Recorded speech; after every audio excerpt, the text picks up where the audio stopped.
Merhaba sayın dinleyiciler, arvekcenter.com'a hoş geldiniz. Bilirkişi Düşüncesi programında Kızıl Kürdistan üzerine konuşmaya devam edeceğiz. Kızıl Kürdistan'ın kuruluşu dış politikada stratejik önem taşıyordu. Kızıl Kürdistan'ın kuruluş yıllarında Kürt sorunu Orta Doğu ve özellikle Türkiye'de çok kritik durumda bulunuyordu. Kızıl Kürdistan dünya çapında ilk Kürt idari birimi oldu ve sadece bu durum Kürtlerde Sovyet Devleti'nin nüfuzunu artırmaktaydı. Ayrıca Türkiye'de Kürtlerle ilgili oluşturulmuş durum Sovyet Devleti'nin lehine işliyordu.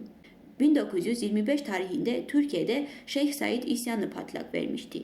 Sevr Antlaşması'nın şartlarından kurtulmak için Türk iktidarı Kürt liderlerin gönlünü almaya çalışıyordu. En başında Kemalistler Türklerle Kürtler arasında hak eşitliğinin hatta Kürt özerkliğinin olacağını vaat ediyorlardı. Ancak 1923 tarihli Lozan Antlaşması'ndan sonra bu vaatleri gerçekleştirmek yerine Ankara baskıcı politika yürütmeye başladı. Şeyh Said isyanını bastırmaktan sonra Kemalistler Türkiye'de ne Kürt var ne de Kürt meselesi diye bildirdiğinde Sovyetler Birliği'nde oluşturulmuş olan Kızıl Kürdistan hayatını sürdürmekteydi. Anlaşıldığı üzere bu durum Kürtlerin üzerine etki bırakacaktı. Bu arada Kürt isyanının bastırılmasından sonra Türkiye'den 2000 Kürt yasadışı yollardan sınırı geçerek Sovyetler Birliği'ne yerleşti. Kızıl Kürdistan'ın kuruluşu Azerbaycan'ın işine geliyordu. Azerbaycan, Ermenistan ile Dağlık Karabağ arasındaki stratejik öneme sahip olan bölgelere el koydu. Ancak diğer yandan Bakü, Azerbaycan'da bir Kürt idari biriminin varlığından rahatsız oluyordu. Dolayısıyla Azerbaycan yönetimi bu birimin ortadan kaldırılması için mümkün olan her şeyi yapıyordu.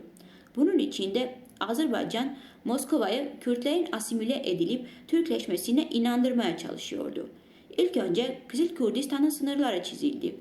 Azerbaycan Sovyet Sosyalist Cumhuriyeti Merkez Yürütme Kurulu 4 genel kurul toplantısında Kazan'ın sınırları konusunda anlaşmaya varamayarak öyle de Kürdistan'ın kurulma meselesini çözemedi. Genel olarak tartışmaların konusu Vorotan-Kubatlı kazasının Kızıl Kürdistan'a dahil edilip edilmeyeceğiydi. Sonunda onun dahil edilmesine karar verildi. Bakü yönetimi Vorotan'ı Kızıl Kürdistan'a dahil ederek kazada yaşayan Kürt nüfusunun sayısını önemli ölçüde azalttı. Kızıl Kürdistan'ın başkan görevine eski Kubatlı Belediye Başkanı Şuşi kentinden Hacıyev atandı. Kızıl Kürdistan'ın varlığı süresinde oraya Azerbaycan Sovyet Sosyalist Cumhuriyeti'nin çeşitli yerlerinden Türkler getirilip yerleştirilmekteydi.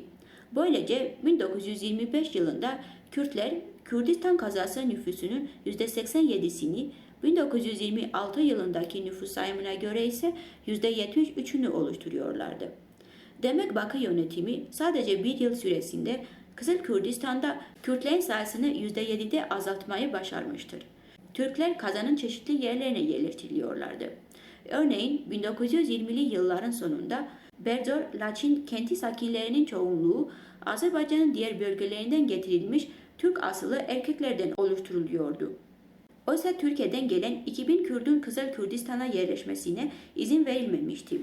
Azerbaycan yönetimi Kürt okullarının açılması, Kürt dili ve kültürünün gelişmesini engelleyerek Kızıl Kürdistan'ın Türkleştirilmesi için elinden geleni yapıyordu. Kürtlerin asimile edilip Türkleşmesini sözde kanıtlayan çeşitli makaleler yayınlanmaktaydı. Ama bu makaleler gerçeğe yansıtmıyorlardı. Asimile edilen Kürtlerin sayısı çok az olmuştur. Kürt kelimesine aşağılayıcı anlam yükleniyordu. Onlara göre Kürtler okumak yazmak bilmeyen geri kalmış göçebelerdi.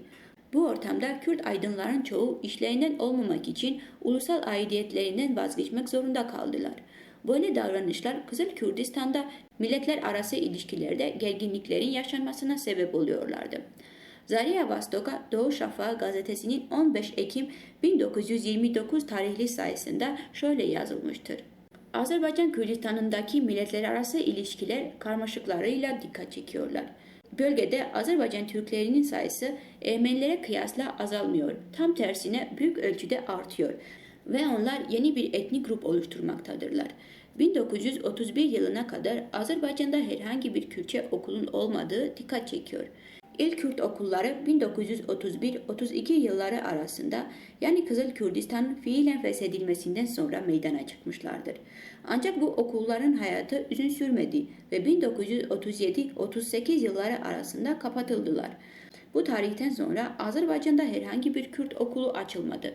Bu arada bu özellikle Kızıl Kürdistan'ın varlığının ilk yıllarında sadece Kürtlerin halklarının ihlali değil, Moskova merkezinden yürütülen politikanın da ihlali anlamına geliyordu. Sovyetler Birliği'nde kurulmasının en başından beri halkların hak eşitliği prensibi ilan edilmişti. Kızıl Kürdistan'ın feshedilmesinden sonra bile Azerbaycan yönetimi Kürt kültürünün gelişmesi, Kürt okullarının açılıp çoğalmasını engelliyordu. Örneğin Nahçıvan'da yaşayan Kürtler, Erivan'da 1931 yılında açılan lise dereceli Kürt Pedagoji Okulu'nda, Azerbaycan'ın diğer bölgelerinde yaşayan Kürtler ise Dağlık Karabağ'ın Ermeni kenti Şuşi'deki eski Ermeni Lisesi'nin binasında ama artık sadece Azerbaycanca eğitim veren okulda eğitim görüyorlardı. Ermenistan ile Gürcistan'da eğitim gören Kürtler daha sonra Leningrad'da öğrenmelerine devam ediyorlardı. Oysa Azerbaycan Kürtleri böyle imkanlardan mahrum bırakılmışlardı. Bakı yönetimi Kürtçe kitapların basılıp yayınlanmasını engelliyordu. 1931 yılında Berdo Laçin'de kurulan ve 1962 yılına dek yayın hayatına devam eden Kızıl Kürdistan adlı gazete bile Kürtçe değil Azerbaycanca yayınlanmaktaydı. Azerbaycan'da Kürt bilim adamlarına Azerbaycan Sovyet Sosyalist Cumhuriyeti'nde yaşayan Kürtler hakkında makaleler yazma ve yayınlama izni verilmiyordu. Bütün bunlar geçen yüzyılın 30'lu yıllarından itibaren Azerbaycan'da yaşayan Kürtlerin sözde yok olmasına sebep oldular. 1979 yılı nüfus sayımından sonra Azerbaycan'da artık Kürtlerin olmadığı açıklandı. Oysa Sovyet Sosyalist Cumhuriyetler Birliği'nin son nüfus sayımının yapıldığı 1989 yılı verilerine göre Azerbaycan'da 12 binden biraz fazla Kürt yaşıyordu. Bu arada Azerbaycan'da yaşayan Kürtler genel olarak yüksek doğum oranıyla dikkat çekiyorlardı. Kürtlerin ezici çoğunluğu kendi ana dilini bilmiyordu.